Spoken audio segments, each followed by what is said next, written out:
Hello दोस्तों, रोज़ की तरह आनंद लिखनी ब्लॉग में सबका हार्दिक अभिनंदन है। सबके मंगल भविष्य की कामना के साथ आज दोस्तों कार्तिक मास की कृष्ण पक्ष की द्वितीया तिथि, कृतिका नक्षत्र, दिशाशूल पूर्व और सोमवार का दिन भगवान शिव जी को समर्पित होता है।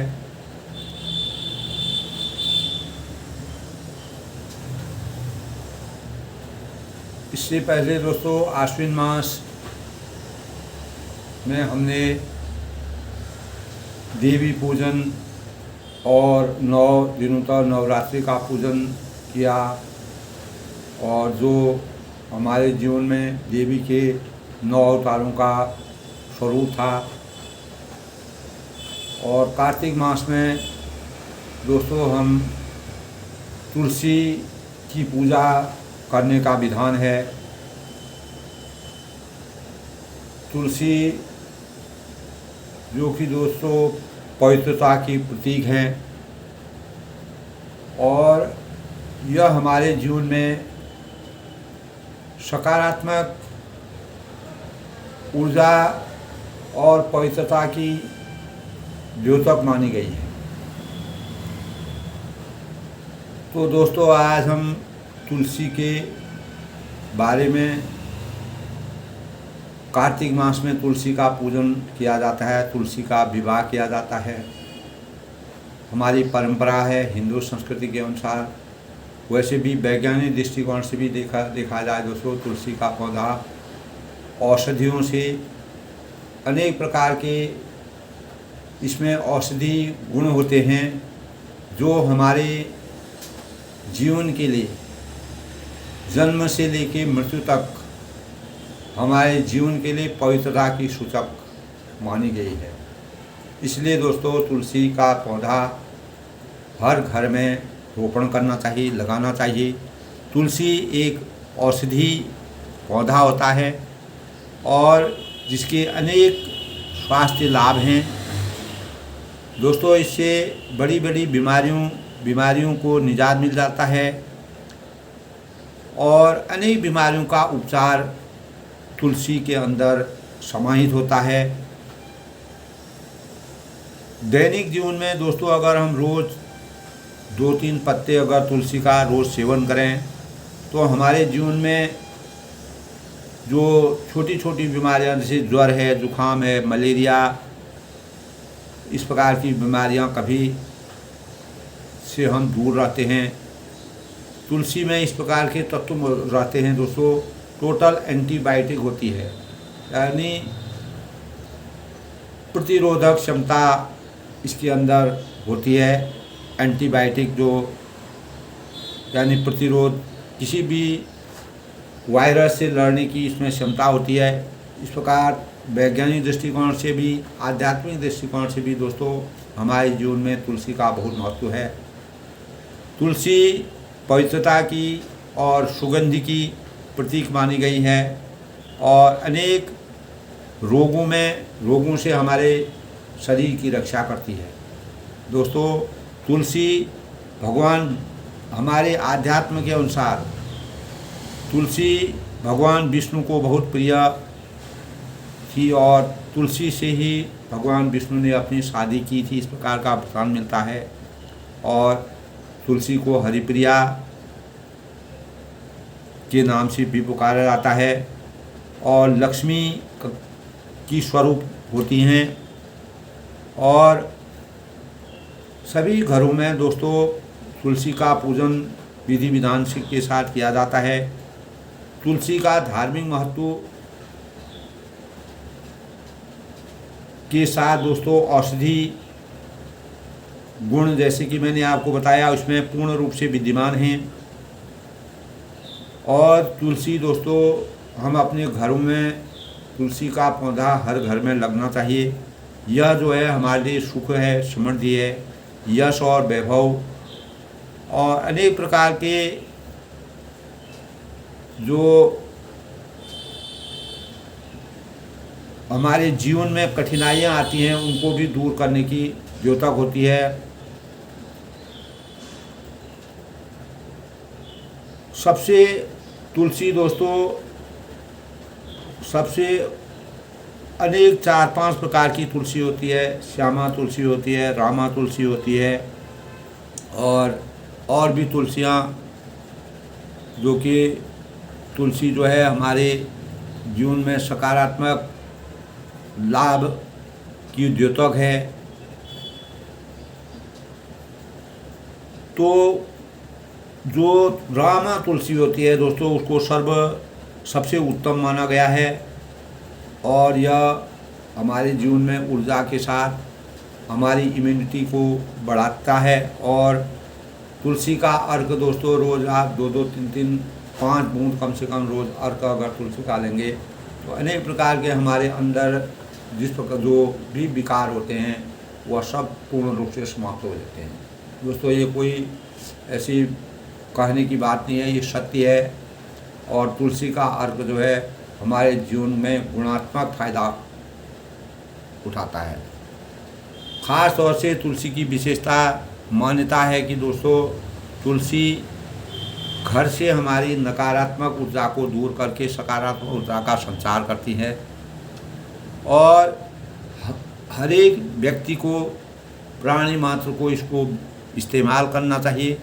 इससे अनेक प्रकार के मच्छर हैं और जो हानिकारक कीड़े होते हैं उनसे हमारे जीवन में आजकल ध्वनि प्रदूषण होता है, वायु प्रदूषण होता है, जल प्रदूषण होता है। इसमें अनेक प्रकार के वायरस या विषाणु पैदा हो जाते हैं। उन विषाणुओं को भी तुलसी में इतनी क्षमता होती है कि उन विषाणुओं को वह पूर्ण रूप से समाप्त कर देती है।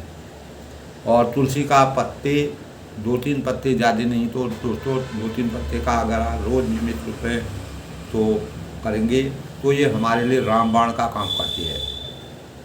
इससे किसी प्रकार का नेगेटिव असर शरीर में नहीं पड़ेगा। जितना भी हो रहा चाहे आप इसको वैसे खाएं, अपने घर में लगाएं, अपने आंगन में लगाएं और अपने बालकनी में लगाएं। तो तुलसी दोस्तों मैं अक्सर प्रयास यही करता हूं कि ऐसी चीज़ों का बखान किया जाए जो मानव जीवन के लिए, हमारे दैनिक जीवन के लिए बिना किसी प्रकार के दौड़ा भागी करके हम उसको आसानी से उपलब्ध कर सकते हैं और उसका फ़ायदा उठा सकते हैं, गुणात्मक फ़ायदा उठा सकते हैं। और बहुत लोगों को जानकारी नहीं होती है, वैसे अधिकतर लोग तुलसी के बारे में जानते हैं और रोज़ सेवन भी करते हैं। तो घर में तुलसी का पौधा लगाने से हमेशा दोस्तों सकारात्मक ऊर्जा का संचार होगा। और वास्तुकला के हिसाब से भी अगर हम वास्तुकला के हिसाब से अगर देखें, वास्तु जैसे हमारा घर किस दिशा की तरफ होना चाहिए, कहाँ को मुँह होना चाहिए, हमको कहाँ पर कौन सी वस्तु रखनी चाहिए, सुनियोजित ढंग से कैसे हमको अपने घर की सजावट करनी चाहिए, उसी अनुरूप हमको तुलसी का पौधा कहाँ पर लगाना चाहिए। आप छत में लगाइए, बालकनी में लगाइए और अच्छी जगह उसकी बेदी बना करके उसमें भी आप सुंदर तरीके से तुलसी को लगाते हैं। तुलसी की शादी भी की जाती है दोस्तों, इस कार्तिक मास में ही तुलसी की शादी होती है। और ये तुलसी जो होती है दोस्तों ये अनेक प्रकार की शुभ कामना की द्योतक होती है। और अनेक प्रकार के हमारे कष्ट हैं, दुख हैं, दर्द हैं, पीड़ाएँ हैं और वास्तु दोष होते हैं, उनको पूर्ण रूप से समाप्त करने की इसमें क्षमता होती है। तुलसी का असली मतलब दोस्तों तुलसी संयंत्र यानी हमारी महालक्ष्मी का अवतार और हिंदू परंपरा और हिंदू रीति रिवाजों के अनुसार देवी तुलसी का सांसारिक अभिव्यक्ति के रूप में हम मानते हैं। लक्ष्मी का अवतार और भगवान विष्णु की पत्नी के रूप में हम तुलसी की पूजा करते हैं। और जैसे कि मैंने आपको बताया दोस्तों, श्यामा तुलसी होती है और विष्णु तुलसी एक होती है दोस्तों, और रामा तुलसी होती है, वन तुलसी एक होती है, एक निमसु तुलसी होती है दोस्तों। तो इसमें सबसे महत्वपूर्ण जो है रामा तुलसी होती है। परब्रह्म परमेश्वर भगवान रामचंद्र जी का नाम जहाँ पर आता है रामा तुलसी, तुलसीदास जी भी अपने अनेक जगह तुलसीदास जी ने तुलसी का बखान किया है और इनके कितने गुणात्मक फायदे होते हैं। भगवान विष्णु की पत्नी के रूप में माना जाता है। बहुत लंबी लोक और हमारे आध्यात्म काल की जड़ें बहुत मजबूत हैं दोस्तों। उस आध्यात्म के अगर हम गहराई में जाते हैं तो तुलसी के सकारात्मक ऊर्जा और तुलसी के क्या प्रभाव होते हैं। और वैसे भी दोस्तों इस बात को वैज्ञानिक लोग भी मानते हैं कि तुलसी में सबसे ज़्यादा प्रतिरोधक क्षमता होती है। हम इसको चाय में डाल के या तुलसी का अर्क बना के, तुलसी का काढ़ा बना के, तुलसी को किसी भी रूप में हम सेवन कर सकते हैं। और तुलसी से जो सुगंध मिलती है, जो हवा मिलती है, वो हमारे ऑक्सीजन में मिलती है, तो वह हवा हमारे शरीर में हमारी इम्यूनिटी को बढ़ाती है। चाहे आप आध्यात्मिक दृष्टि से देखें और वास्तुकला की दृष्टि से देखें और वैज्ञानिक दृष्टि से देखें दोस्तों, तुलसी का हमारे जीवन में गुणात्मक फ़ायदा हो रहा है। हर व्यक्ति को तुलसी का फ़ायदा उठाना चाहिए। हर घर में तुलसी का पौधा लगाना चाहिए। चाहे किसी धर्म, जाति, संप्रदाय से संबंधित हो, तुलसी का पौधा हर व्यक्ति को फ़ायदा उठाएगा। इससे अनेक प्रकार के गुणात्मक फायदे होते हैं।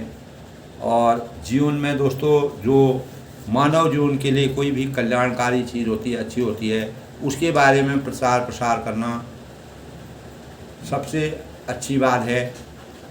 जब हमारे धर्म ग्रंथ में हमारे काफ़ी चीज़ें वैज्ञानिक दृष्टिकोण से भी और वास्तुकला की दृष्टि से, आध्यात्मिक दृष्टि से भी तुलसी को बहुत ही पवित्र माना जाए। किसी भी मंदिर में, घरों में, अच्छी जगहों में जहाँ पर पवित्रता की सूचक तुलसी होती है दोस्तों।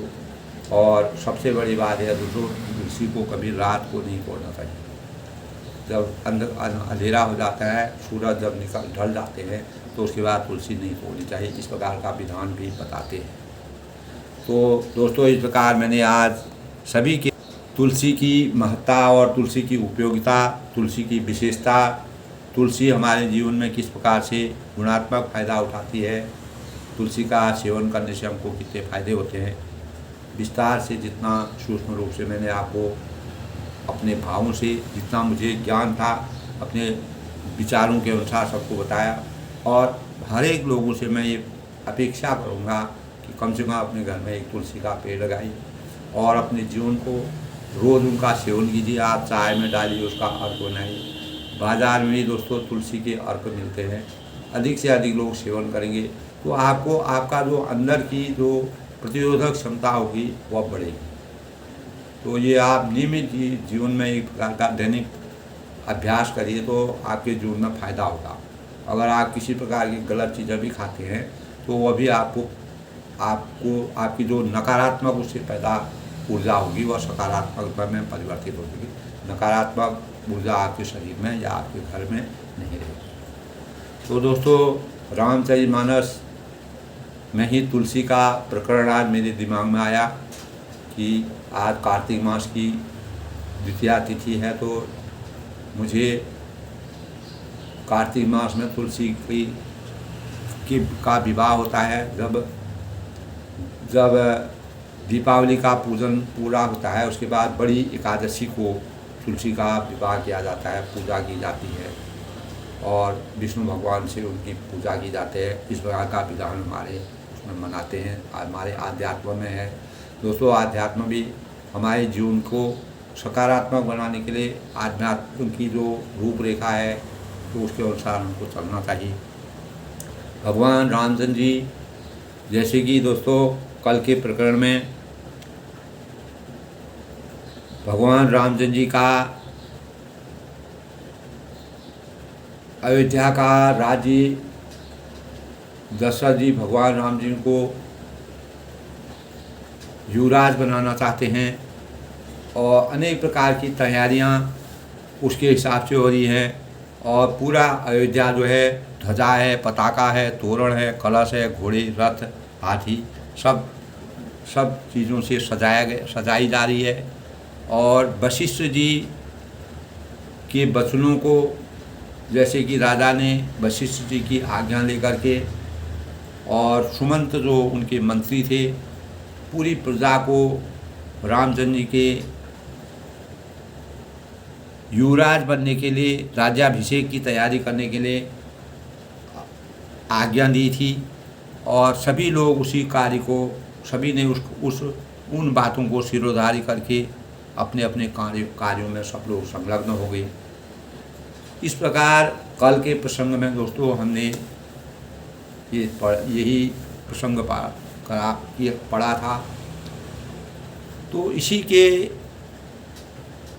अनुक्रम में दोस्तों एक बार क्या हुआ, भगवान श्री रामचंद्र जी ने हनुमान जी से कहा कि हनुमान, मैंने तुम्हें कोई पद नहीं दिया, यानी आपने मेरी इतनी सेवा की, भक्ति की और आपने इतना विशाल रूप दिया, तो मैंने आपको कोई पद नहीं दिया और मैं चाहता हूँ कि तुम्हें कोई अच्छा सा पद दे दूँ।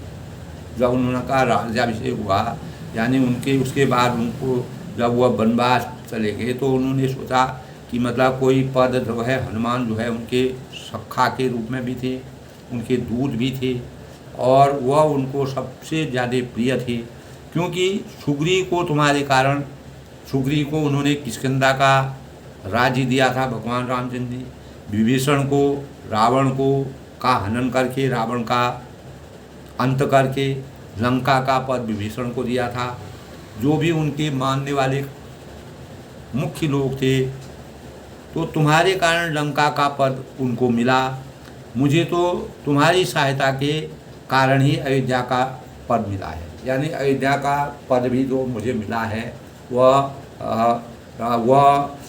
हनुमान जी की कृपा से ही रामचंद्र जी कहते हैं कि मुझे मिला है, परंतु तुम्हें कोई पद मैं आज तक नहीं दे पाया। और हनुमान जी ने कहा, प्रभु सबसे ज़्यादा लाभ में मैं हूँ। तब उनके अंदर देखिए परम ब्रह्म परमेश्वर भगवान रामचंद्र जी का जब आशीर्वाद, भक्ति में आदमी लीन हो जाता है, कोई भी व्यक्ति प्राणी मात्र अगर भक्ति में, प्रेम भक्ति में लीन हो जाता है, तो उन्होंने कहा कि सबसे ज़्यादा लाभ तो सभी लोगों को लाभ है आपकी तरफ से, पूरा लोग जो है कल्याणकारी, पूरे विश्व का यानी पूरी सृष्टि का कल्याण हो रहा है। तो लेकिन जितने भी कल्याणकारी कल्याण जिनका आपने किया है, उसमें सबसे ज़्यादा फायदा मुझे हुआ है। तब श्री राम जी ने पूछा कि मुझे नहीं लगता है, कि मुझे नहीं दिखाई दे रहा कि तुमको कोई फ़ायदा हो रहा है, तो उसके बारे में वृत्तांत तो बताओ कि तुमको कैसे फ़ायदा है। तब हनुमान जी ने कहा, सुग्रीव को किष्किंधा का एक पद मिला है, यानी किष्किंधा का राज्य वह चलाएंगे, और विभीषण जी को लंका का पद मिला है, और आपको अयोध्या का पद मिला है, यानी आपको अयोध्या का पद मिला है। हनुमान जी ने कहा, भगवान के चरणों में सिर रखकर उन्होंने अपना नतमस्तक करके उनसे कहा कि ये पद सबको मिले हैं, और फिर उनके चरणों में सिर रखता उन्होंने कहा कि भगवान के चरणों में उन्होंने सिर नवाया, आराधना की, और वह पूर्ण रूप से समर्पित हो गई, जिससे आपके ये 2 पद मिले। यानी जिन चरणों को मैं स्पर्श कर रहा हूँ, छू रहा हूँ, मुझे आपके चरणों को छू करके अमरत्व का जो वरदान मिला हुआ है, वह पद, वह एक पद क्यों लेना चाहेगा। यानी मुझे 2 चरण मिले हैं, 2 पद मिले हैं, तो उन 2 पदों को, और मैं कभी, यानी मेरे को तो 2 पद मिले हैं और उनको सबको 1 पद मिला है, यानी 1 प्रतिष्ठा मिली है, मेरे को 2 चरणों की शरण मिली है। श्री राम जी ने हनुमान जी की बात सुनकर तब भगवान परम ब्रह्म परमेश्वर भगवान राम जी ने कहा कि यही मेरा जो है सबसे नज़दीकी, सबसे आत्मविश्वासी और सबसे प्रिय भक्त यही है, और इसी भक्त के अंदर जो है हनुमान जी में छुपा हुआ है। ये अंतरंग की अंतर्यामी भगवान परम ब्रह्म परमेश्वर भगवान रामचंद्र की वास्तविकता का जो वर्णन हनुमान जी ने कहा कि मुझे आपके चरणों की बलिहारी मिली है, आपके चरणों में मैं मस्तक झुका के नमन कर रहा हूँ और आपके चरण मुझे मिल रहे हैं, तो उनका मैं उस पवित्र चरणों का मैं अपने जीवन में प्रेम भक्ति का आनंद उठा रहा हूँ। मुझे ये 2 पद मिले हैं, इसके अलावा मुझे और क्या चाहिए। तो इस प्रकार के भावों को भी, तो इसीलिए भगवान रामचंद्र जी ने स्वयं को समाधि लेकर के, उन्होंने अंत में समाधि लेकर के इस सृष्टि की रचना के अनुसार अपना भी समाधि लेकर के, हनुमान जी को ऐसा वृत्तांत हमारे शास्त्रों में है। हनुमान जी जो है इस कलयुग में भी अमरत्व का वरदान भगवान रामचंद्र ने, परम ब्रह्म परमेश्वर भगवान रामचंद्र ने उनको दिया हुआ है। ऐसे हमारे विधि विधान हैं। और हनुमान जी कलयुग के अखंड देवता हैं और हनुमान जी की कृपा जिन पर होती है दोस्तों, वो वास्तव में कलयुग में अपार सुख और समृद्धि की प्राप्ति करता है, ये निश्चित है। भगवान रामचंद्र जी ने हनुमान जी को इस प्रकार का आशीर्वाद दिया था, जिस प्रकार से उन्होंने पूरी मर्यादा की रक्षा करने के लिए मानव जीवन में अवतरित होकर के इस सृष्टि को अपनी डोर से पूरी सृष्टि को की रचना को घुमाया और हर मानव के अंतरंग की बात को जानने के लिए छोटे से लेके बड़े से बड़े तक अनेक प्रकार की विषमताओं में, कठिनाइयों में, वनवास में, मुनियों के शरण में, अनेक प्रकार की कंदराओं में, अनेक प्रकार के राक्षसों के साथ सामना करके, और जहाँ भी हुआ उनके जीवन में, जहाँ एक वो सुख की अनुभूति थी तो दूसरी तरफ उन्हें अनेक प्रकार की कठिनाइयों का सामना करना पड़ा। दोस्तों, इसीलिए रामचरितमानस, तुलसीदास जी ने रामचरितमानस को इतना प्रसिद्ध और पवित्र और सबसे प्रसिद्ध ग्रंथ माना गया है। और रामचरितमानस दोस्तों, जब तक ये सृष्टि रहेगी तब तक रामचरितमानस का गुणगान हमारे सनातन धर्म में, हिंदू धर्म में ये हमेशा जीवित रहेगा।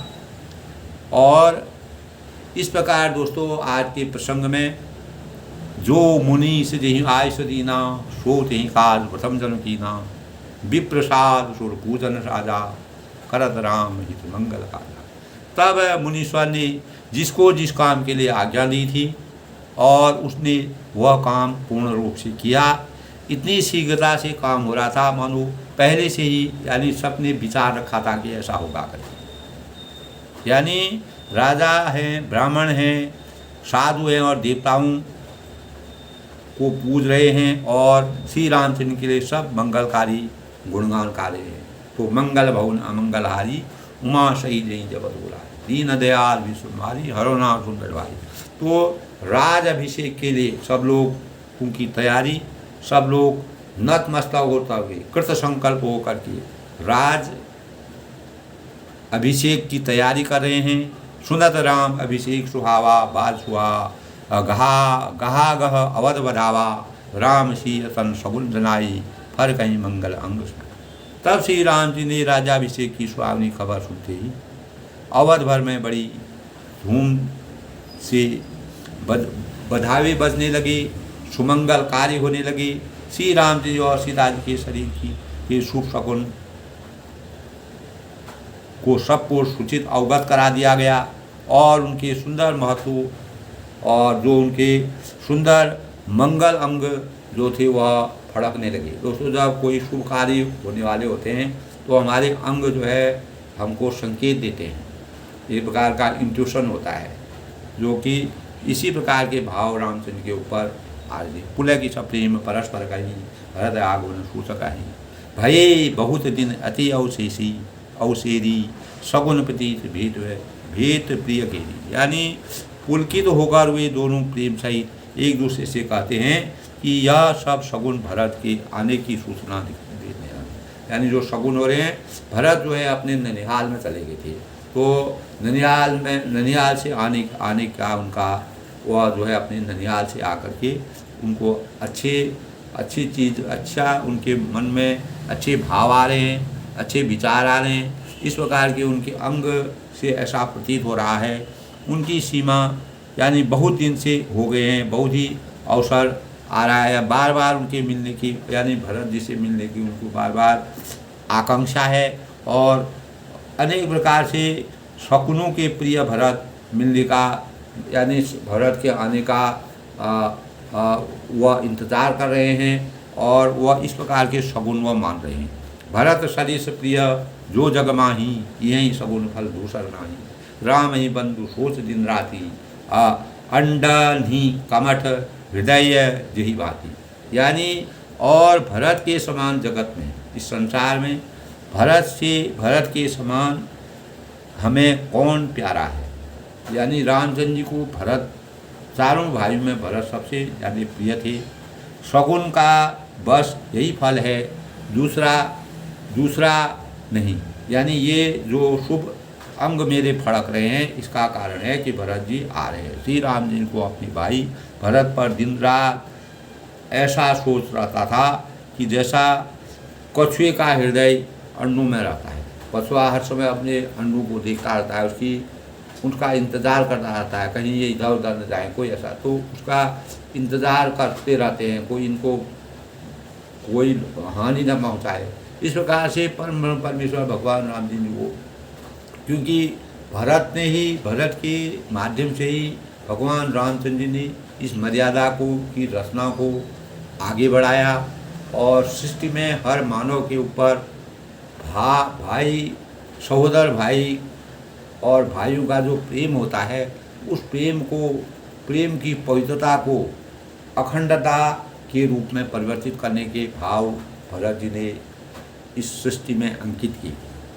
यही अवसर मंगल परम सुने रह शिव निवास, शोभत लखी विधु भरत जनु बार बीच विलास। यानी इसी समय वह परम मंगल समाचार सुनकर सारा रनिवास, पूरा जो वहाँ के निवासी थे, और हर्षित हो उठे। प्रसन्नता के मारे सबको खुशी हुई। जैसे चंद्रमा को बढ़ते देखकर समुद्र में लहरें विलास या आनंद शोभित करते हैं। चंद्र की जैसे जैसे चंद्रमा बढ़ता है तो समुद्र में जो लहरें होती है, पानी में छाया दिखाई देती है दोस्तों, उसी प्रकार पूर्ण चंद्रमा जो है जब पानी में दिखाई देता है, जल में दिखाई देता है, तो उसकी आभा जो है बहुत अच्छी लगती है। इस प्रकार के भाव तुलसीदास ने अपने साहित्य के माध्यम से प्रत्येक मानव चिंतन को जगाने का प्रयास किया है। अनेक प्रकार के सामाजिक हैं, पारिवारिक हैं, आध्यात्मिक हैं, राजनीतिक हैं, और सभी प्रकार के भावों से इस समाज को जागृत करने के भाव प्रकट किए हैं। प्रथम जाई जिन वचन सुनाई, भूषण वसन भूल के पाई, प्रेम पुलक तन मन अनुरागी, मंगल कलश प्रजन कर लागी। तब कहते हैं सबसे पहले रनिवास में जाकर जिन्होंने ये वचन समाचार सुनाए और उन्होंने बहुत से आभूषण और वस्त्र पाए, रानियों का शरीर प्रेम से पुलकित हो उठा और मन में प्रेम में सब मग्न हो गई। राजा सब यानी सभी लोग मंगल कलश कर जो मंगलकारी चीज़ है उनको सजाने लग गए हैं। चारों तरफ आनंद का आभास होने लगा। चौकी चार सुमित्रा पूरी, मणिमय विविध विदे बारी अतिरोरी, आनंद मगन राम महतारी, दिए दान बहु विप्र अहंकारी। सुमित्रा जी और लक्ष्मण और शत्रुघ्न की माँ थी। सुमित्रा जी ने मणियों से, रत्नों से, बहुत प्रकार से अत्यंत सुंदर और मनोहर शौक या जो मंगलकारी जो शौक शुभ कार्यों में होते थे वो भलाई पूरी की। आनंद में मग्न होकर श्री राम जी की माता कौशल्या जी ने ब्राह्मणों को बुलाकर बहुत प्रकार के दान दिए। जब कोई मंगल कार्य होने लगते हैं सबसे पहले भगवान की पूजा होती है और ब्राह्मणों को दान दक्षिणा दी जाती है, उसके बाद मंगल कार्य का शुभारंभ शुरू किया जाता है। तो पूजी ग्राम देवी सुर नागा कहूँ बहुरी दीन बलिदासा, जय विधि होई राम कल्याण, देव दया परिशो बरदान। तब वो कहते हैं कि उन्होंने ग्राम देवियाँ हैं, कुल देवियाँ हैं, देवता हैं, नाग हैं, गंधर्व हैं, मुनि हैं, और सभी को भेंट किया, और अर्थात कार्य सिद्ध होने के लिए, मनोवांछित फलों की प्राप्ति करने के लिए अनेक प्रकार की पूजा विधान करके और प्रार्थना की, जिस प्रकार से श्री रामचंद्र जी का कल्याण हो और दया करके वही वरदान दीजिए। सभी देवताओं से, जो भी देवता संबंधित होते हैं, सभी से याचना की, प्रार्थना की और आशीर्वाद दिया। और गाव ही मंगल कोकिल बयनी, विदुबदनी मृग सावक नहीं। तब कोयल की सी मीठी वाणी वाली जो है, कोयल की मीठी वाणी मधुर होती है दोस्तों, जिसकी वाणी में अमृत होता है, वह कोयल की वाणी के समान। कोयल को भगवान ने इस प्रकार का प्राणी बनाया है जिसकी मधुर आवाज़ होती है, सुरीली आवाज़ होती है, और कोई भी अच्छा गायक होता है, अच्छी प्रकार गाता है, उसके सुर में अगर सुर जो जिसके अच्छे होते हैं, उसको कोयल की संज्ञा दी गई। कोयल के साथ उसका वर्णन किया जाता है। और चंद्रमा के समान मुख वाली, और चंद्रमा इतना सफ़ेद होता है दोस्तों, चंद्रमा की ज्योति में इतना सफ़ेदपन होता है, इतना सफ़ेद जो होता है वह मंगलकारी माना जाता है। चंद्रमा के समान मुख वाली और हिरण के बच्चे के नेत्रों वाली स्त्रियाँ मंगल गांगरी। इस प्रकार की वहाँ की आभा का वर्णन किया है। हिरण के जैसे हिरण के नेत्र बहुत ही अच्छे माने जाते हैं। इसी प्रकार चंद्रमा, जब पूर्ण चंद्रमा होता है, वह बहुत ही सुंदर दिखता है।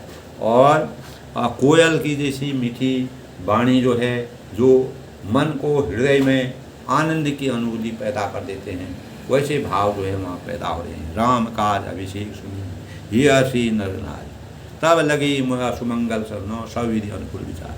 तब श्री रामचंद्र का राजा अभिषेक के समाचार सुनकर सारे स्त्री और पुरुष है, नर नारी हृदय में हर्षित हो उठे और विधाता को अपनी अनुकूल समझकर सब सुंदर सास गाने लगे।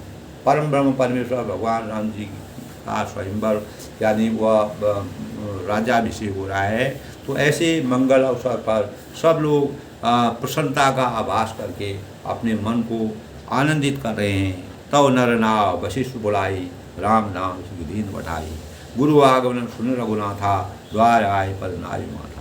तब राजा ने वशिष्ठ जी को, अपने जो कुल गुरु थे उनको बुलाया और शिक्षा समयोचित उपदेश प्राप्त की, और देने से श्री रामचंद्र जी के महल, रामचंद्र जी को महल में भेजा। और गुण का आगमन सुनते ही श्री रघुनाथ ने दरवाजे पर आकर उनके चरणों में मस्तक नवाया। तब रामचंद्र को दशरथ जी ने बुलाया और मुनि की आज्ञा पाकर के उन्होंने रामचंद्र को महल में बुलाया। और दरवाजे पर जैसे ही वह प्रवेश कर रहे थे, उन्होंने उनको, राजा दशरथ जी को प्रणाम किया, चरणों में सिर नवाया और सादर अर्घ दी घर आने, सोरह भांति पूज सन्मानी, रहे गए चरण सिया चरण बहुरी, बोले राम कमल कर दो। तब आदरपूर्वक अर्घ देकर और उन्हें घर में आई और सौ उपचार से पूजा करके, अनेक प्रकार जिस प्रकार से पूजा विधान होती है करके उनका सम्मान किया और आदर किया। फिर सीता सहित जो है उनके चरण स्पर्श, सीता और रामचंद्र जी उनके चरण स्पर्श किए, चरणों में झुके और कमल के समान दोनों हाथों को जोड़कर श्री रामचंद्र जी, तब रामचंद्र ने अपने कमल के समान हाथों को, उनके हाथों की उपमा जो है कमल के समान, जिस प्रकार कमल का फूल निर्मल होता है, पवित्र होता है, सुगंधित होता है, और अनेक प्रकार की आभा उनके मुखमंडल में, उनके शरीर के हर अंग का वर्णन जो है इस प्रकार से दिव्य रूप में किया गया है।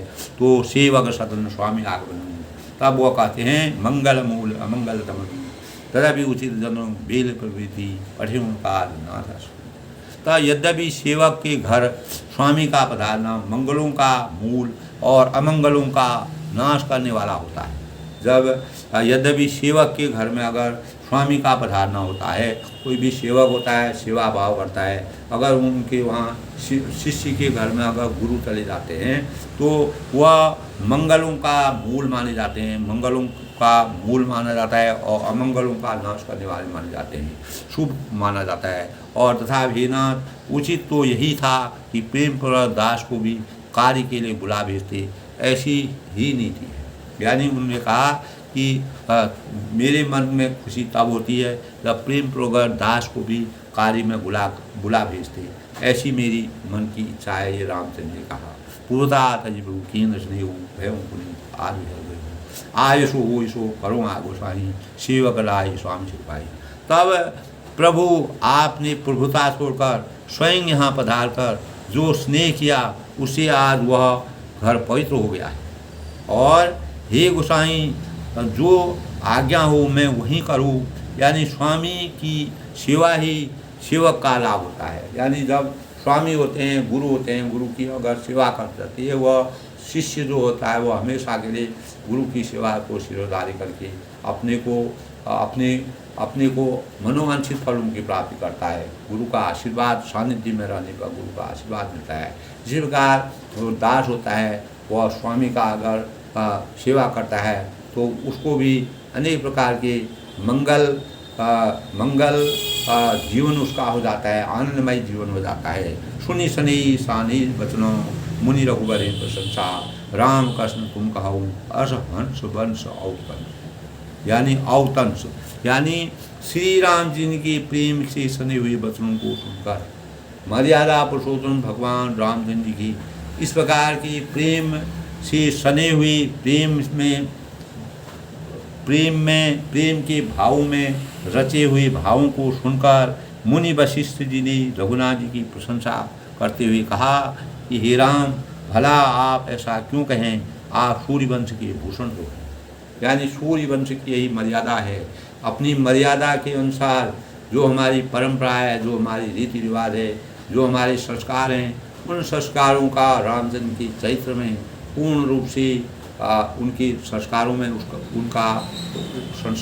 प्रकार के भाव व्यक्त थे, भाव प्रकट थे, विद्यमान थे। उन भावों को उनके कुलगुरु वशिष्ठ जी ने जब सुना तो उन्होंने कहा कि सूर्यवंश की यही महिमा है। तो उन्होंने कहा रघुकुल रीत सदा चली आई, प्राण जाए पर वचन जाए। रघुकुल की यही रीति है कि वह जब प्राण भी चले जाए लेकिन वचन जो है वह बहुत ही वचनों में बहुत ही बल होता है, ताकत होती है और उसमें वह जो है संकल्प शक्ति में बहुत ही शक्ति होती है। वही रघुकुल की मर्यादा का उनके मन में विचार आया। इसी की संज्ञा उन्हें परम ब्रह्म परमेश्वर भगवान राम जी ने मानव रूप में अवतार लेके रघुवंश के शिरोमणि जो दशरथ जी थे वही उनका युवराज पद देने के लिए इस प्रकार के भाव को व्यक्त कर रहे हैं। बरनि राम गुणशील स्वभाव, बोले प्रेम पुलग मुनि राऊ, भूप सजो अभिषेक समाधु, साहर देन तुम्हें जुड़ा।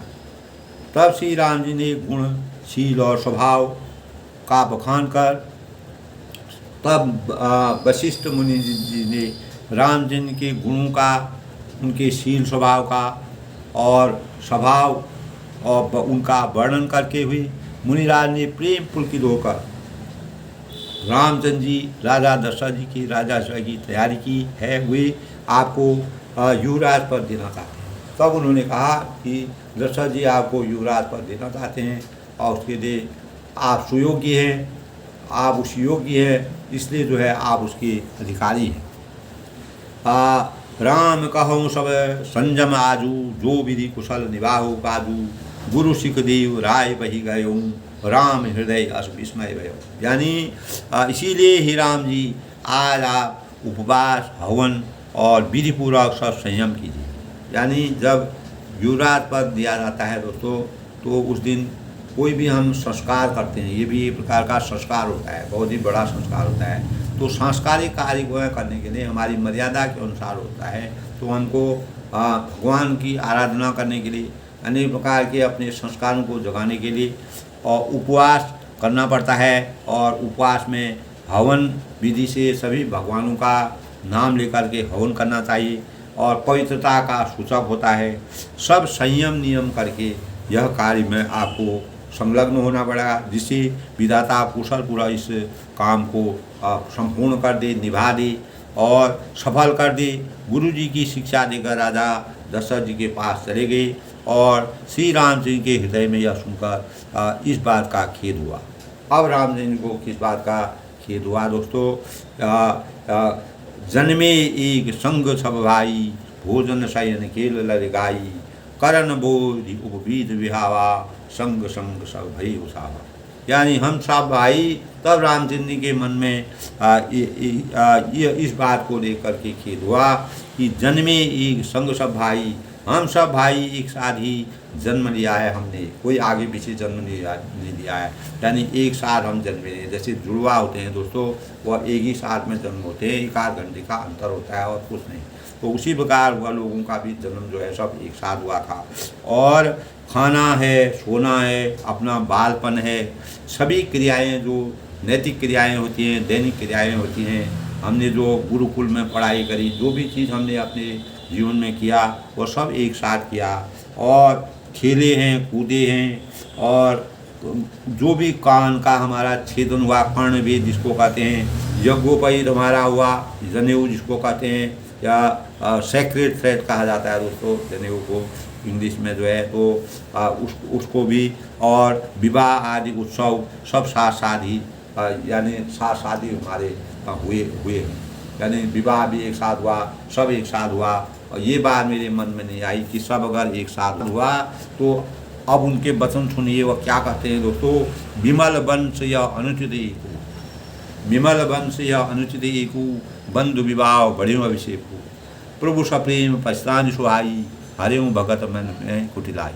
यानी पर इस निर्मल वंश में, इस पवित्र वंश में, इस मर्यादित वंश में, इस सांस्कारिक वंश में वही एक अनुचित बात हो रही है कि सब भाइयों को छोड़कर राजा पे के बड़े का ही मेरा ही होता है। तुलसीदास जी कहते हैं, प्रभु श्री रामचंद्र जी का यह सुंदर प्रेमपूर्ण पछतावा भक्तों के मन की कुटिलता को हरण कर देता है।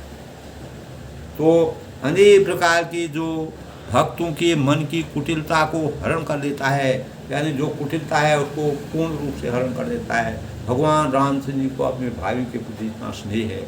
मर्यादा की रचना के लिए दोस्तों आधुनिक परिवेश में अगर हम आधुनिक परिवेश के अनुसार उसकी तुलना करते हैं तो कितना अंतर हमारे पारिवारिक और सामाजिक परिवेश में आ गया है दोस्तों। आज पूरी दुनिया जो है अपने अस्तित्व के लिए लड़ रही है, अस्तित्व का प्रसार करना चाहती है, अपने को आगे बढ़ा। लेकिन भगवान परमेश्वर भगवान की मर्यादा दी, वो पहले दूसरों का कल्याण करते थे।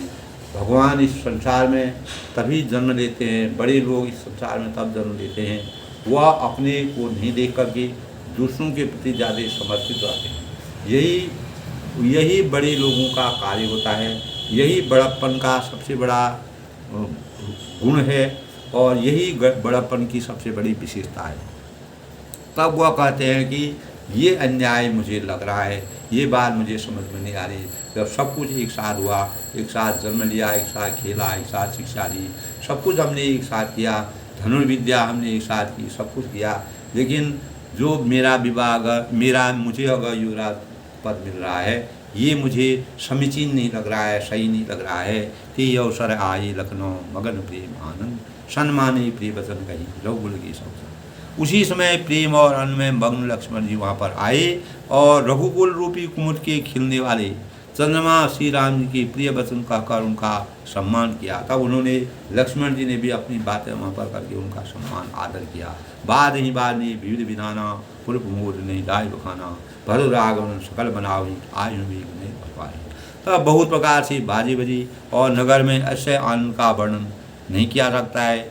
तब लोग भरत जी का आगमन मना रहे हैं और कह रहे हैं कि शीघ्र आवें और राजा श्री का उसका उत्सव देखकर नेत्रों का फल, नेत्रों में अपना अच्छी भावों को हम देखें।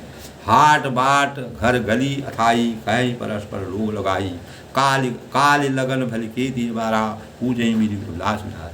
सब बाजार हैं सस्ते, यानी जो रास्ते हैं, घर हैं, गली हैं, चबूतरे हैं, जहाँ तहाँ पुरुष और स्त्री आपस में यही करते हैं कि कल वह शुभ लग्न जल्दी आए, कितने समय में विधाता हमारी अभिलाषा, हमारी जो मनोकामना है उसको पूर्ण हो रही है। कलग से आसन सी समिता बैठे राम सुरेरा, सकल कहें सब हो काली, विघन मना हुई देवी कुचाली। यानी जब सीता जी सही श्री रामचंद्र जी सुवर्ण के सिंहासन पर विराजेंगे, इस प्रकार का वह अपने मन में सोच रहे हैं, और पूरी प्रजा सोचती है हमारा मन सीता होकर मन की कामना पूर्ण रूप से पूर्ण हो जाएगी, और जो हमारी अभिलाषा, और इधर सब कह रहे हैं कि कल सब यह कार्य संपन्न हो जाएगा, और उधर कुचक्री देवता विघ्न मना रहे हैं। एक तरफ ऐसा हो रहा है, शुभ मंगल हो रहा है, दूसरे लोग कुचक्री देवता है जिनको परेशानी है, जिनको रामचंद्र के युवराज बनने में परेशानी है, वह कुचक्र भी कर रहे हैं दोस्तों। कि नहीं सोहाय न अवध बधावा, तारविन चंद्र रति भावा, शारद बोल विनय सुर करहीं, बारह बार पाई पर करहीं। उन्हें देवताओं को अवध के बधावे नहीं सुहाते हैं। तो जो लोग विघ्न बाधा वाले होते हैं, अगर हमारे देश में है, समाज में है, और कहीं पर भी है, अगर अच्छा कार्य हो रहा है तो उसमें विघ्न बाधा डालने वाले भी कुछ होते हैं, जिनको वह अच्छाई जो है नहीं समझ में आती है। तो इस प्रकार के लोग विघ्न बाधा पहुँचा करके उनके भी कार्य में कोई विघ्न बाधा पहुँचाने के लिए, यानी चारों चोर को चांदनी रात, यानी जो चोर होता है, जो चोरी करने वाला होता है, तो उसको चांदनी रात में मैं दिख जाऊंगा करके उसको चांदनी रात सुहानी नहीं लगती है। वह समझता है अंधेरे में मैं चोरी कर लूँगा। इसी प्रकार जो अनीति पर चलने वाले हैं, अत्याचार पर चलने हैं, जिनको नीति मर्यादा से दूर रहे हैं, वह रामचंद्र के बारे में बुरा सोच रहे हैं। इस प्रकार की गतिविधि भी चल रही है।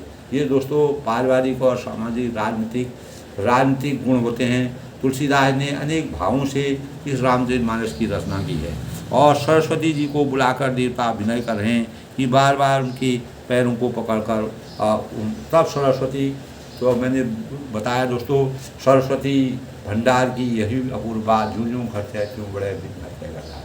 सरस्वती माता, सरस्वती जो होती है दोस्तों, वह वाणी की देवी होती है। जिसके मन में सरस्वती विराजमान हो जाती है, वह हमारे, अगर वह उसका स्वरूप अच्छा होगा तो वह हमको अनेक प्रकार से हमारे भावों को विस्तृत कर देगी। हमारे विचारों में सरस्वती का वास हो जाएगा। अगर वह हमारे अंदर कठोर भावों को व्यक्त कर देगी, तो उससे हमारे अंदर नकारात्मक चीज़ पैदा हो जाएगी। जब हम जो है कहीं पर सही कार्य भी हो रहा है उसको भी गलत करने लग जाएंगे। इस प्रकार का देवताओं ने अनेक प्रकार से अपना एक प्रकार की बैठक बुला करके आपस में वाद विवाद करके सरस्वती माता को बुलाया। विपत्ति हमारी बिलो की बड़ी, मात करी सुई राज, राम जाई बन राज तजी होई सकल सु। तब वे कहते हैं कि हे माता, हमारी बड़ी विपत्ति को देखकर आज वही कीजिए जिससे श्री रामचंद्र जी राज्य त्याग कर वन को चले जाएं और देवताओं का सब कार्य सिद्ध हो। यानी देवताओं का रामचंद्र जी को वन क्यों जाना पड़ा दोस्तों, ये भी बहुत प्रकरण की बात है, बहुत लंबी बात है। तो रामचंद्र जी को देवता लोग भी नहीं चाहते थे कि रामचंद्र जी का रामराज को युवराज बने, हुआ उनको अयोध्या का राज्य उस समय मिले। तो इसका सबसे बड़ा मूल कारण यही था दोस्तों कि देवता लोगों ने सरस्वती को बुला करके, सरस्वती के द्वारा कैकेयी और मंथरा जो थी, अभी आगे का प्रकरण हम पढ़ेंगे, मंथरा के मन में कुविचार डाल दिए देवताओं के अनुरोध करने पर। जब सरस्वती को उन्होंने अनुरोध किया, ये किस कारण से किया दोस्तों, अनेक प्रकार की अत्याचारी, अनाचारी, रावण जैसे दुष्ट और अनेक प्रकार की जो दुष्ट आत्माएं पैदा हो रही थी, उनका संहार करने के रामचंद्र को वनवास देना बहुत आवश्यक था। देवताओं ने अपनी रक्षा के लिए, अपने यज्ञ की रक्षा करने के लिए, अपने अस्तित्व को बचाने के लिए, अपने अस्तित्व को सुदृढ़ करने के लिए और इस सृष्टि के निर्माण को हमेशा सजो कर रखने के लिए देवताओं ने सरस्वती से आराधना की कि अगर सरस्वती कहीं न कहीं किसी इसके योग्य जो होगा, जिसमें इस प्रकार की क्षमता होगी, जो रामचंद्र जी को युवराज पद न दे करके उनको वन के लिए भेजेगी, इस प्रकार की रचना का आयोजन किया और जो मंगलकारी होने वाला था वह अमंगल में परिवर्तित हो गया और रामचंद्र जी को निश्चित ही वनवास जाना पड़ा। ये वनवास का मुख्य कारण देवताओं की परेशानी के कारण था। देवता लोगों को जो असुर थे, जो राक्षस थे, अनेक प्रकार से प्रताड़ित कर रहे थे। अच्छा, वनों में जो ऋषि मुनि थे, देवता थे, अनेक प्रकार के कष्ट कर रहे थे और राक्षसों का प्रभुत्व बहुत बढ़ गया था।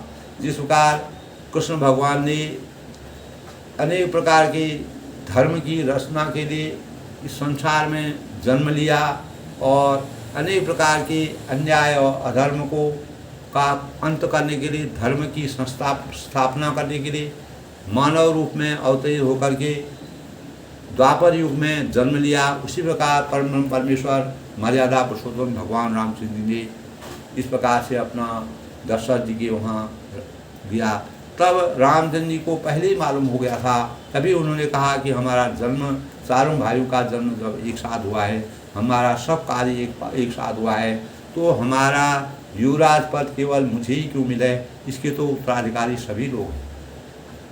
तब मर्यादा पुरुषोत्तम भगवान नाथ ने रचना रची, उन्होंने एक डोर घुमाई, उसी डोर से देवताओं में इस प्रकार की बातें आई और अनेक प्रकार की देवताओं का की रक्षा करने के लिए, उनके यज्ञ की रक्षा करने, उनके अस्तित्व की रक्षा करने, इस सृष्टि की रक्षा करने के लिए जो अत्याचारी, अनाचारी, दुराचारी जो राक्षस का बाहुल्य बढ़ रहा था, उन राक्षसों का अंत करने के लिए भगवान राम जी को सरस्वती के माध्यम से मंत्रा और केकई के हृदय में इस प्रकार की बातें डाल दी कि जिसके लिए रामचंद्र जी और दशरथ जी जो हैं वह कृत संकल्प हो गए, मजबूर हो गए, किंग कर्तव्य मोड़ हो गए और जो मंगलकारी हो रहा था वो अमंगल में परिवर्तित हो गया। दोस्तों, ये कोई अमंगल नहीं है।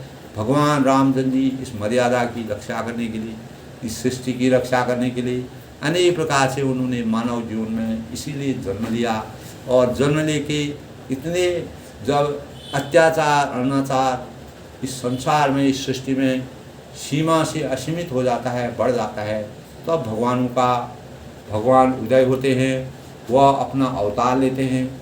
उसी अवतार का तुलसीदास जी ने वर्णन किया है।